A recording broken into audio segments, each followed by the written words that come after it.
Football United, Assalamualaikum. Langsung aja gue mau bikin preview ya. Yang kemarin kalah, sudahlah kalah ya. Sekarang kita menatap ke depan, kita menatap ke hari Sabtu. Setengah 2 waktu Belanda, Liga Inggris Premier League, Manchester United, Aston Villa. Previewnya, ya Aston Villa ini kan kebetulan semalam itu juga main ya di Carabao Cup melawan Chelsea. Dan mereka ini kalah adu penalti ya. Setelah sebelumnya sempat tertinggal dulu melalui Timo Werner, tapi mampu disamakan menjadi 1-1 ya. Dan kalau gua ngelihat ini di statistiknya, ya sebenarnya nggak penting juga sih ya. Cuman ya memang Chelsea ini mendominasi. Yang menarik adalah ternyata Aston Villa ini, si Dean Smith ini juga menurunkan mayoritas pemain lapis 2-nya ya. Artinya bukan pemain utamanya, bukan starting 11-nya ya. Pun juga ada modifikasi di sisi formasi ya. Yang biasanya Dean Smith ini bermain dengan 3 back ya. Either itu 3-5-2 atau 5-3-2. Tadi malam bermain dengan 4-2-3-1 ya. Bagaimana dengan melawan Manchester United? Ya feeling gua sih akan kembali lagi ya ke 5-3-2. Pemain-pemainnya gua pikir sih akan sama, kurang lebih seperti ketika mereka menang 3-0 ya melawan Everton di pertandingan kandang terakhir ya di Liga Inggris. Ya Danny Ings, Oli Watkins, Matthew Target, John McGinn ini dari kubu Aston Villa patut diwaspadai ya karena formnya sedang cukup baik ini.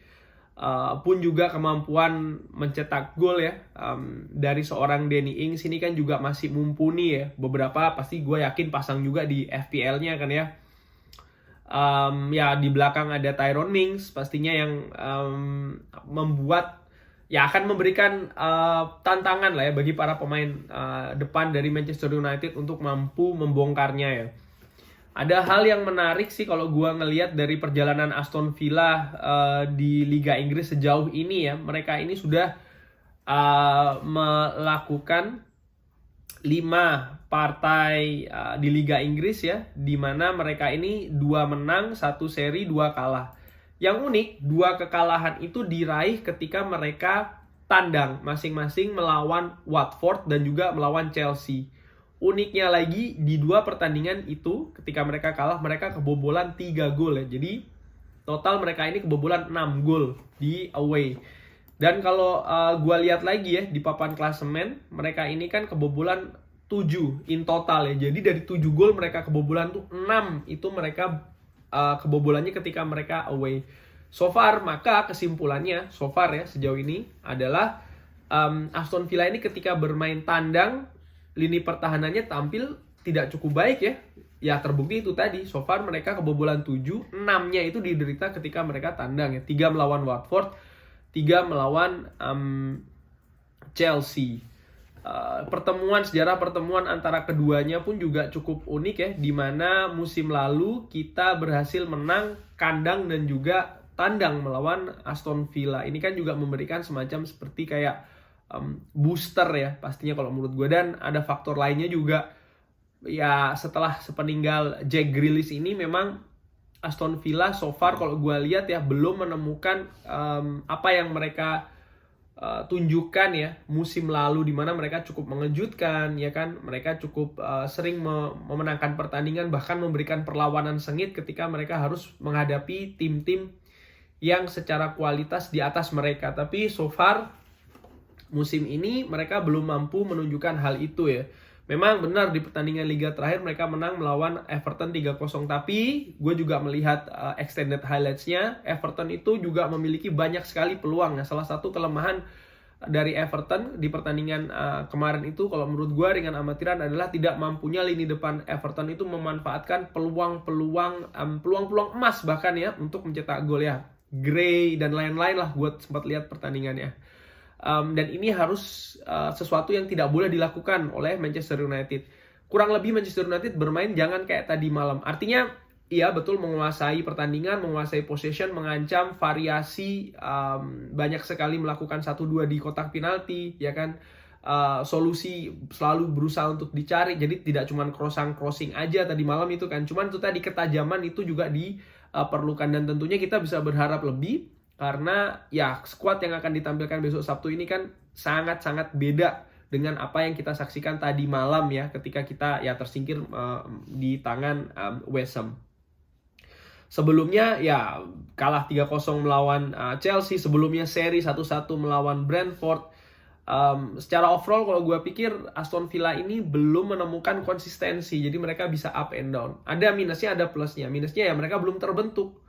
Ya.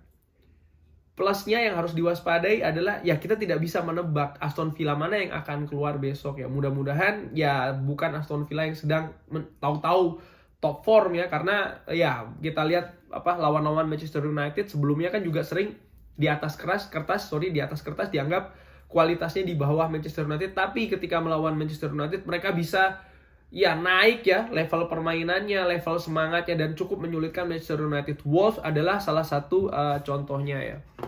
Lalu bagaimana tentang formasi dari Manchester United ini yang akan ditampilkan? Ya kalau melihat penampilan tadi malam ya ketika menghadapi West Ham, gua pikir sih akan banyak pemain yang tidak turun ya, walaupun menampilkan penampilan yang cukup baik ya. Sebut saja Donny van de Beek ya kan, Diogo Dalot. Menurut gue walaupun dua pemain ini tampil cukup baik tadi malam, tapi besar kemungkinan tidak akan ditampilkan ya sebagai starter. Kenapa ya? Karena pemain lain kondisinya lebih bugar ya. Pun juga di kubu Aston Villa pun juga sama. Kalau dilihat line up-nya mereka tuh kan menyimpan banyak sekali pemain ketika menghadapi Chelsea ya. Perkiraan gue sih tetap akan menggunakan 4-2-3-1. David De Gea akan di belakang ya. Back four, Aaron Wan-Bissaka, Rafael Varane, Harry Maguire, dan juga Luke Shaw. Keempat-empatnya ini bahkan kelima-limanya termasuk kiper ini kan tidak dimainkan tadi malam ya. Jadi fresh.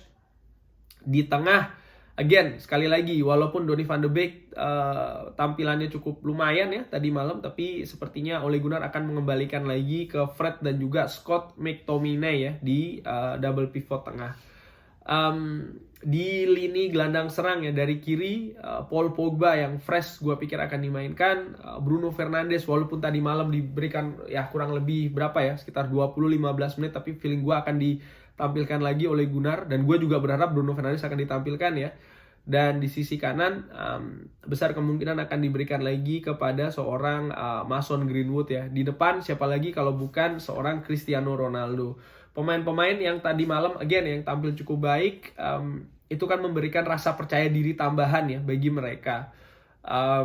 Pemain seperti Jesse Lingard, Donny van de Beek, Nemanja Matic, Diogo Dalot, baik pun juga duet center back ya, Lindelof dan juga Eric Bailly. Artinya ini bisa menambah kedalaman squad dari Ole Gunnar, karena kita tidak pernah tahu ya, termasuk juga seorang Jadon Sancho yang tadi malam menurut gue tampilannya ya oke-oke aja ya, tidak jelek-jelek banget, tapi belum juga seperti level yang kita harapkan ya. Pemain-pemain yang gue sebutkan tadi besar kemungkinan akan ditampilkan juga dari Ole Gunnar dari bangku cadangan ya.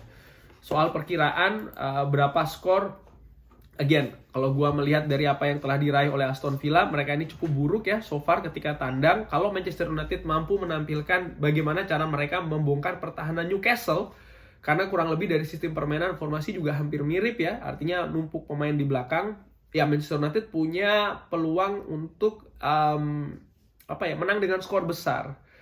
Tapi clean sheet itu juga penting menurut gue, karena beberapa pertandingan terakhir kita tidak pernah clean sheet.